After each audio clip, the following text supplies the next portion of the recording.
சேது சூடினாய்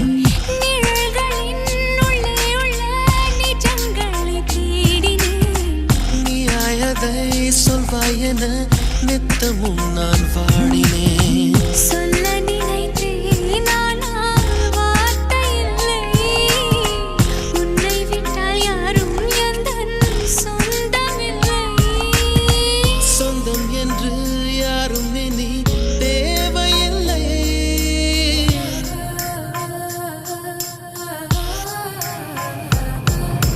பனித்துளி பனித்துளி பனித்துளி என்னை சுடுவது சுடுவது ஏனோ என் சூரியன் சூரியன் சூரியன் அதில் உருகது உருகது ஏனோ